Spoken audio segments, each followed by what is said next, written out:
Today, we'll be looking towards a case which was not much widely known over the media and internet, but it tells a gruesome story of an incident which happened in 1990s.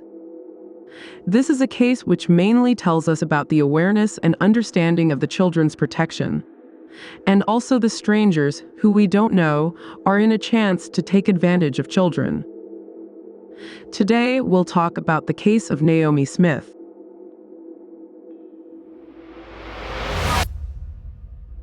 But before diving into the story, please make sure to join the channel, and thank you so much for sticking up with the channel. And you can also suggest me about other cases and internet stories to make videos and spread awareness.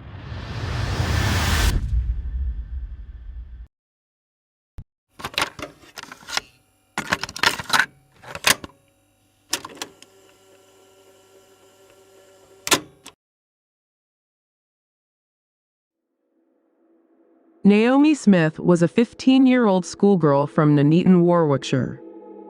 Nuneaton, located in the heart of Warwickshire, England, is a historic market town with a rich tapestry of heritage and contemporary life.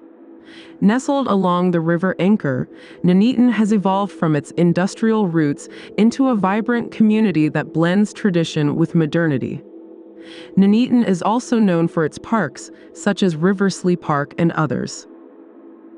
Ensuring the safety of children in parks is paramount, and vigilance regarding interactions with strangers plays a crucial role. Parents and caregivers must educate children about the importance of not talking to or accepting anything from unfamiliar individuals. Encouraging a buddy system among children, where they stay together and look out for one another. This enhances their collective safety. Naomi was brutally murdered on the evening of the 14th of September 1995. On the evening of September 14, 1995, Naomi left her home at around 9:45 p.m. to post a letter for her mother at a local postbox, which was about 200 yards from her home, but she never returned. Her father, Brian Smith, who worked as a local taxi driver, went out to look for her at around 11:15 p.m. when he realized that she was 3 hours overdue. He drove to the house of Naomi's best friend, Emma Jones, to see if she was there, but she was not. Emma joined the search, and they drove to the car park of the local recreation ground. Her father and her best friend found her body under a slide in a local playground, where she had been sexually assaulted. Her throat had been and her genitals with a knife. The investigation was led by Detective Superintendent Tony Bayliss of the Warwickshire Police Force. He collected evidence from the crime scene, interviewed witnesses, and conducted mass DNA screening of over 2,000 men in the area. He also arrested and released several suspects. They also received several anonymous phone calls, which gave them clues about the killer, until they finally charged 19-year-old Edwin Hopkins with the murder of Naomi Smith on the 18th of November 1995. Hopkins was a local resident who lived near the playground where Naomi was killed, local drug dealer and petty criminal who lived near Naomi's home. He was also known to have a history of animal cruelty and a fascination with knives. He had also been seen near the postbox where Naomi had gone on the night of her murder. He had also expressed a sexual interest in Naomi, but she had rejected him. He grabbed Naomi as she walked to the postbox and dragged her to the playground, where he raped and killed her. He then left her body there and went back to his home, where he washed his clothes and burned his shoes. He denied any involvement in the crime, but his DNA matched the semen found on Naomi's body and clothing. He also had scratches on his face and hands that were consistent with a struggle. Hopkins was tried at Birmingham Crown Court in January 1997. The prosecution presented forensic and circumstantial evidence that linked him to the murder. He pleaded not guilty and claimed that he had an alibi. However, the prosecution presented strong evidence against him, including DNA, blood, and fiber matches. as well as his own confession to his little sister. The defense argued that Hopkins was innocent and that the DNA evidence was unreliable and contaminated. They also suggested that Naomi had been killed by someone else who had a grudge against her or her family.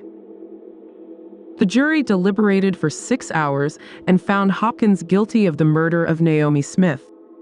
He was sentenced to life imprisonment with a minimum term of 18 years. The judge described him as a cold-blooded and sadistic killer who had shown no remorse for his actions. He also praised the police for their meticulous and painstaking investigation.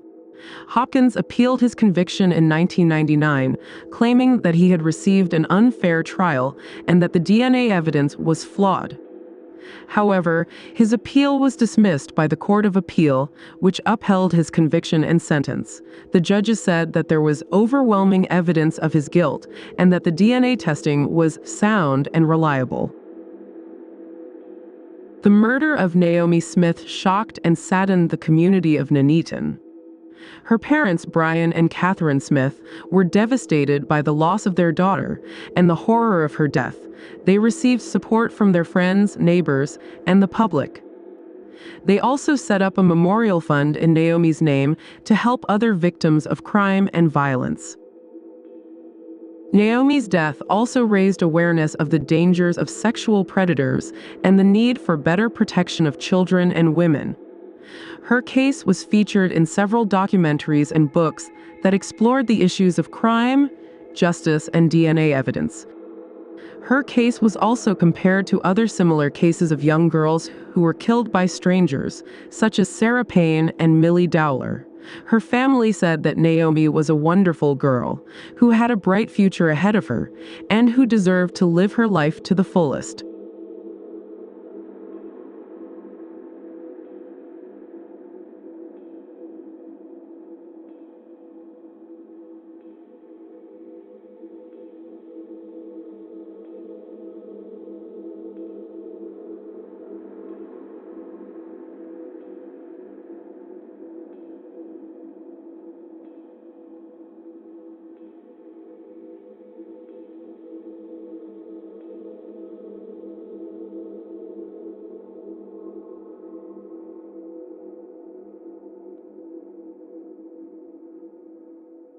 If you are new, please subscribe to the channel.